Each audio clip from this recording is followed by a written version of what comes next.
saying Jehovah. What's going on, YouTube? How you doing? How you doing? First and foremost, I want to thank everyone for the love and support. And like I always say, I will always be humble and thankful for that. And before we get started, please hit that subscribe button for your boy. Please hit that subscribe button for your boy. Now, I'm pretty sure we hear these questions all the time from foundational Black Americans. Why immigrants don't want to go back home? Or you might hear statements of foundational Black Americans telling them, go back to your homeland. But we'll see that a lot of these people don't want to go back to their homeland. And a lot of people like, why they want to go back? They always put on America. They always talk crazy about how Americans are not not well put together. Let me say that. And what I mean by not well put together, they say that we're unholy people.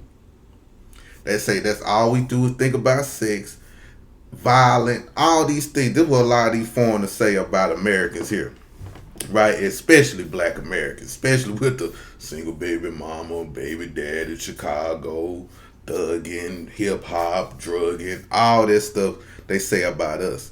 But for some people, they always wonder, like, why they don't want to go back then. Me personally, I understand. I understand. I understand a lot of these countries are war torn. A lot of these people have dictators. A lot of these people have really no good food supply out there. A lot of these people just don't have enough money to generate for their family. So that's understandable, right? And I get it. I totally get it. But another thing that for me, I'm just going to name one, and I want y'all to name some things in the comments too, the reasons why they don't want to go back to their homeland. But I'm going to say trauma. Trauma is an MF, y'all. Trauma is an MF. Going through trauma, experiencing trauma, seeing trauma, things being physically done to you can cause trauma. It's a lot of multitudes of things are the reason why trauma is the reason why these people don't want to go back. Hearing stories about how women can't walk down the street because they scared they're going to get R-worded. Totally understand. Children can't go outside because parents might think they're going to get kidnapped. Trauma, and reason why it might be trauma for them because a lot of these parents look like the brothers when they was growing up probably got kidnapped, or the sisters probably got kidnapped. Or for women that's scared to walk the street, or they probably have friends that have been R-worded or been kidnapped, R-worded, and S-traffic and stuff like that, right? So I can understand the trauma. And if they can admit that, I think people will understand in a way, but they're so arrogant. I don't even think they think that far on the reason why they don't want to go back to their homeland. They'll make all these excuses, but man, it's trauma. It's trauma. You've been through some things out there. You done seen some things out there in these homelands, right? And I know I told y'all, and reason why I understand trauma because I've been through traumatic situations, not as a kid, but as an adult, being in situations where I almost got unalived. But I also caused trauma on other people, especially my mother and father. I caused a lot of trauma towards my mother and father, even as a child. And I'm going to tell y'all a little quick story right quick. So, back when I was like maybe 11 or 12, I'm going to say about 11 years old. I was outside at my grandmother's house, and we used to play baseball back in the day, but this particular day we had a softball. Now, a softball big as hell, you know what I mean? So it's not soft. So one day we throwing the ball back to each other, throwing the ball back to each other, throwing the ball back to each other, just playing catch, right? So when my partner threw the ball, he threw it kind of hard, and it missed the glove, hit me on the side of the face, pushed my teeth back. So when it happened, mouth started bleeding, everything just going wild, and right. So I think I passed out and fainted. But I remember running to my grandma's house just wilding out and crying. But I would tell people I fainted, but I really didn't because I have memories of me running to my grandma's house. But anyway, Run to my grandma's house. My grandma see my mouth. She freaked the fuck out. She called my mama. My mama at work. She freaked. I could hear her on the phone. What happened? His mouth fucked up. Like, you know. So they freaking the hell out. They called my dad, and he like, what? What happened? You know, everybody just freaking out. So I'm trying to tell him like what happened. Like, we were throwing the softball. I missed the ball, went past the glove, hit me in my face. Boom, pushed my shit back. So we ended up rushing to the hospital. So we're in the hospital. They wired this left side shut, and I had to get braces like a month after, maybe two. I think I had to wait 2 to 3 months after, but I'm gonna tell y'all that too. So anyway, I get released from the hospital. I think I was at the hospital for about 8 hours or something like that because they had to do surgery on my jaw. So I get home or whatever, and I'm alright, you know. I stayed in the house for about 2 days, so I go back outside. So when we outside, I'm at my grandma's house again because my mother and father, they work 8 to 5 or whatever, or 9 to 5, however y'all say. But I'm saying 8 to 5 because every time my mom had to be at work at 8, she got up at 5. My dad, I think he was just on the road because he was like a bank examiner or something. So he'll go to different banks around the South and do like audits and stuff, like financial audits and stuff. So that's the type of thing he was doing at the time. So my mom dropped me off at my grandmother's house that about a couple of days later. And I go outside, hang with my friends and shit like that, you know what I mean? So we climbing the tree. You know, we in my partner backyard, climbing the tree, just having a good old time. Now, as I'm climbing the tree, I'm sitting on the branch of that mother. Now the tree had to be about maybe 15 feet in the air. So we all sitting on the branch just talking, shooting the shit. Next thing you know, the tree branch break. We all fall. I fall. It so happened they was on the ground first before I hit the ground. So natural reaction is you're gonna put your arm out to brace for the impact on the ground. So I fall, landed, and my hand fell on my partner's stomach and pushed my shoulder up and dislocated my shoulder, right? So my shoulder is dislocated, and I think I fractured like my collarbone or something like that. So when I hit the ground, well, let me tell you first, because I'm telling y'all diagnosis first, but when I hit the ground, I felt something pop, and I felt something, and my neck went like this.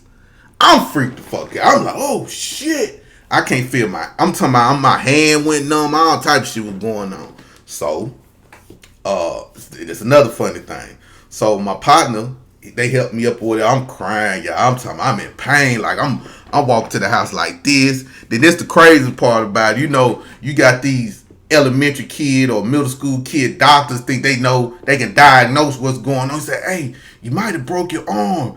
Man, just straighten your arm out. Try straighten it. Man, when I straighten my arm out, I guess I'm going to explain to you about the collarbone. The collarbone was fractured. So when I did that, that's when it became fractured because it like had a hairline from what the doctor was saying. But when I straightened it out, that's when it went in most. So I was like, oh, fuck no. So I'm cussing like a motherfucker. So I go to my grandma's house. So now, my grandmother, my uncle, and my auntie is at the house. So I get in the house. Now keep in mind, y'all, this is 3 days after softball hit me in my face, pushed my teeth back, went to the hospital. They kind of wired my jaw shut.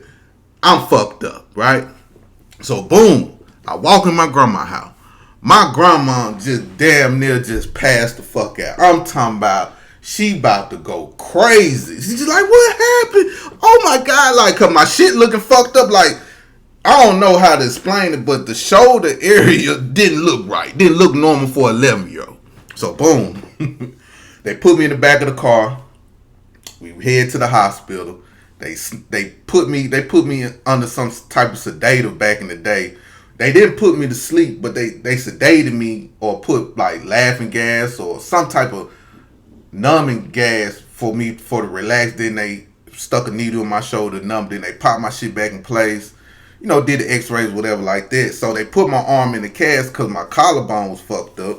So I had a cast just like this, y'all. I swear to God. So they put me in the cast like this. So my whole shit, it was like a bar right here. I had a neck thing around here. And I had a bar going this way on my arm. I can't bullshit you not. So, boom. I get released from the hospital. They didn't call my mama this time. I think my mom was in a meeting, so they couldn't get in contact with her. So anyway, so they finally got in contact with my mom. My mom freaking out, dad freaking out, everybody freaking out. Like, what the fuck wrong with you? You need to sit your ass at the house. Like, you need to be careful. You know all that stuff. You know, women just going crazy. You know, blah, blah, blah, blah. So boom. So I say, so my mama never dropped me off at my grandma's house for like that whole week because my mama took out work because of my arm and I was under a lot of medication. So as time go on, I say about a week and a half, 2 weeks, I'm alright now. I ain't gotta take the medication no more, but I still gotta wear this cast. So my mom dropped me off over my grandmother's house and I go outside. Well, hold on, before I go outside, my grandma said, well, don't be doing nothing stupid. Don't hurt yourself. Woo, woo, woo, woo. Cool. Now, keep in mind, my jaw is wired shut. Okay, I want y'all to think about this. My jaw is wired shut. Not fully shut, just this side. I got a cast on my arm. Boom. I go to my partner's house again. Now, my partner, daddy, had a 3-wheeler. And we used to ride 3-wheelers around the neighborhood. Y'all remember them 3-wheelers with the big wheel in the front and 2 wheelers in the back? It's like the old school 4-wheeler, basically, but with 3 wheels. So, boom. We about to ride this motherfucker. So I said, bet, because my partner didn't know how to ride a 3-wheeler, but I knew how to ride a 3-wheeler. Only thing I couldn't do nothing with this hand. I could only switch gears on the left hand, but my partner had to change gears with his right hand, so he had to sit behind me and change the gears. Hit the gas, on the right, and the other side had to change the gear because he didn't know how to change the gear. So I tell him, like, when I change the gear, hit the throttle. Change the gear, hit the throttle. Change the gear, hit the throttle. So boom, we on this mother, so we get on there. Now, my hand like this, my partner behind me, and I got one hand right here, my partner hand under this arm. So I flip the gear, you know what I'm saying? I hit the gear and we just take out, we ride. You know what I'm saying? We riding in the neighborhood, flying like a motherfucker. I say, hit that gas. We just flying down that motherfucker. And on this side, it was the front brake. On the right side, it's the back brake. So usually when you ride a 3-wheeler, you want to ease on the front brake, but kind of tightly grip the back brake a little bit. Keep in mind, it's different when you got one person doing this and another person doing this when it's time to slow down. Really, I didn't have to do that, but we had to make a complete stop. Bruh.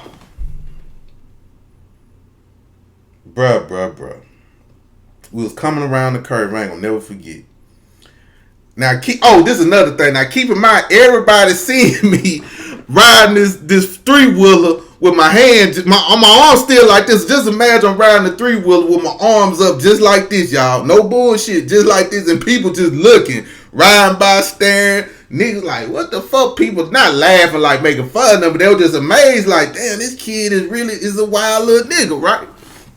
So, but anyway, so we about to hit this curve, right? So I hit the front brake a little bit, so we go around. Soon as I release the front brake, I guess he saw something that I didn't see. A car that was about to cross but I didn't see it. So cause I couldn't brace for it. This motherfucker then hit the brake. I panic, hit the other brake, and we flip over. I flip over. Man, I hit this number just like this. Fell like head first. My arm hit the pavement. Boom. Now keep in mind I'm in this cast. So it was like you know how, I don't know how to say this, but when I came down, you know my arm already stiff is in this cast. But man, that pressure came down, man, broke the cast and dislocated my shoulder again. Dislocated that motherfucker again. That shit was the most painful. Even when I got shot, it wasn't this much pain. I ain't never felt that much pain, even to this day. Maybe since I remember I was passing what you call that? When you pass stones, I had kidney stones. That was painful. But still, that right there was the most painful shit because the reason why it was so painful, cause it was healing my bone. It just bruh. So I'm on the ground. I'm like wildly, like crying. Now I know I went to. They say I went to shock. The person in the car got out the car. They freaking the fuck out. Like this lady, I can remember this lady was like praying over me, like talking in tongues and shit, like da da da da, doing all the other shit, right? So they end up calling the ambulance. The ambulance come. Now keep in mind, I'm like probably like 7-8 miles from my grandma's house, y'all. That's another thing I forgot to tell you. We on a whole nother side of Jackson, a whole nother side of of a neighborhood, a whole nother side of the world that I was supposed to be in. Right. That's another thing. Man, so the ambulance come, they picked me up. They fucked up my shoulder some more because they didn't know I previously injured my shit. They thought I had a broken arm because of the cast, but dummy, the cast stopped right here and go up here. But anyways, here there. So I get in the ambulance. They take me to the hospital. So now keep in mind, this is all happening in the span of 3 weeks. First week, dislocated. I still got this wire in my mouth. Second week, I fell out the tree, dislocated. The same week, I dislocated my shoulder, and 2 weeks later, I get into this 3-wheeler accident. So I get to the hospital, boom. Same hospital. Now, I've been to the same hospital 3 times in a month. So, boom, I get there. They said, who can we call? I said, well, call my mama because I couldn't remember my grandma and I knew my mama number. I said, call my mama. So they called my mama. They're like, hey, Miss such and such, this is such and such, nurse such and such from St. Dominic's Hospital. Your son was in an accident. He was in a 3-wheeler accident. He fell off and it looked like he's, damn it. Killed my mama. What? This, y'all women just be just doing the most. But anyway, so my mama, my grandma, this time my dad is in town. So I know everybody's on their way to the hospital. So they already got me. They put my shoulder back in place. They did what they had to do. They were going to keep me overnight just to make sure I was straight. But in the meantime, in between time, CPS came up there. When CPS came up there, they started asking me questions. And the reason why they started asking me questions was because I was in the hospital 3 times for an injury. So they thinking that my mom and dad or my family members are abusing me. But at the time, at 11 years old, I don't know who this folks is. You know what I'm saying? I never really heard of CPS. I didn't know the gravity of this situation. Man, them people start asking me questions about, like, how's your home life? Do your parents whoop you? Do your parents punish you? When this happened, they asked me, like, have they touched you in your no-no space? I said, what's a no-no spot?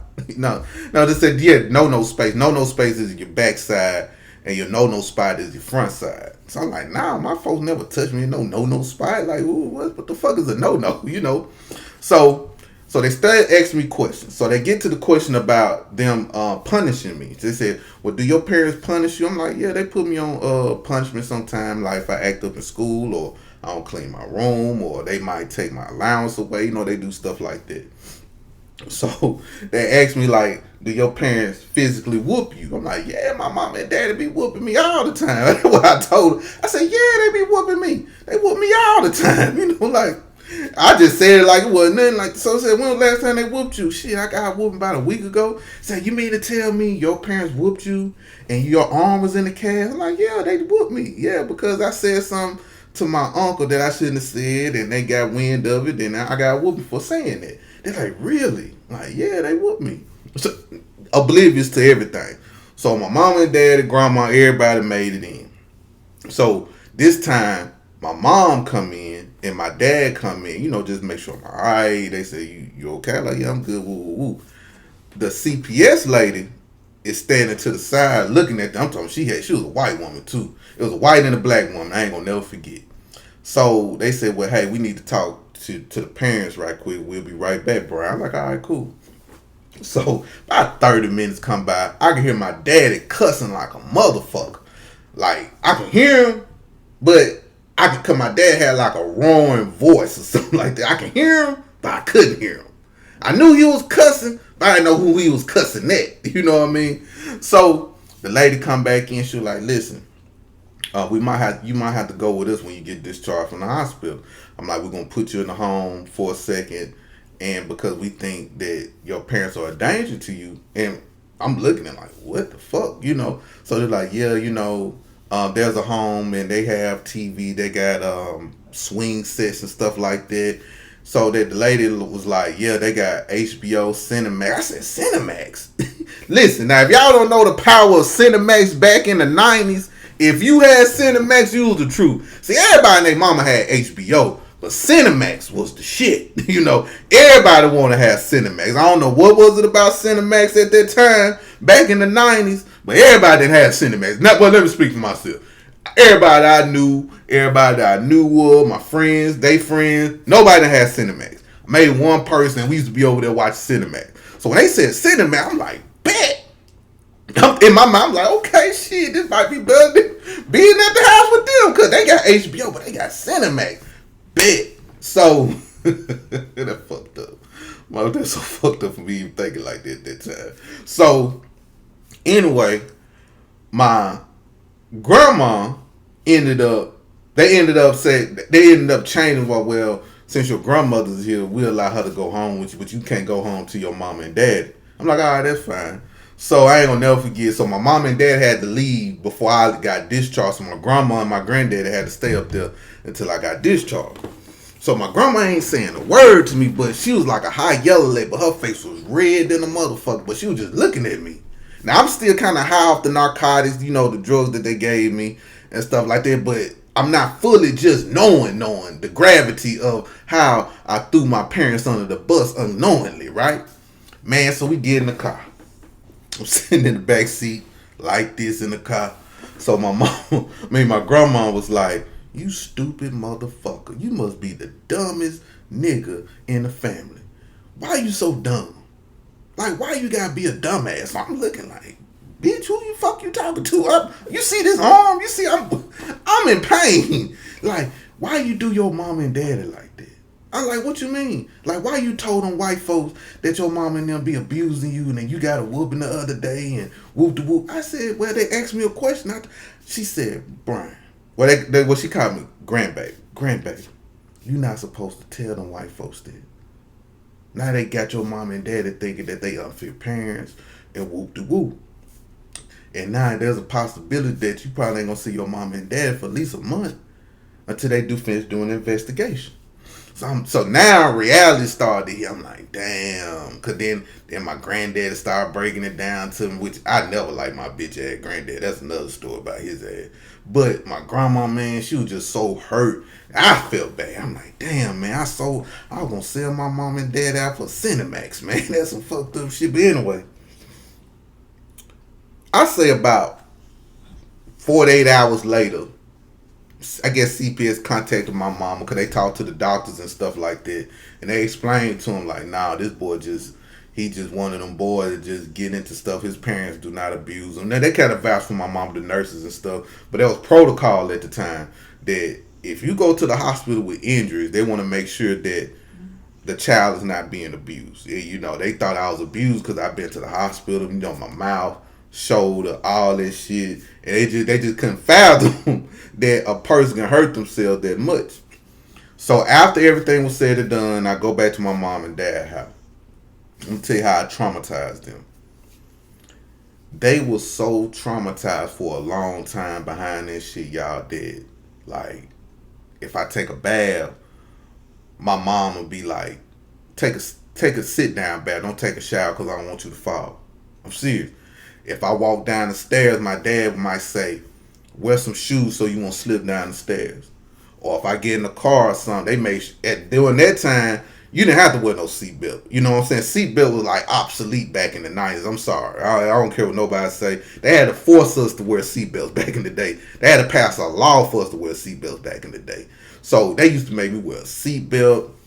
They wouldn't let me go outside.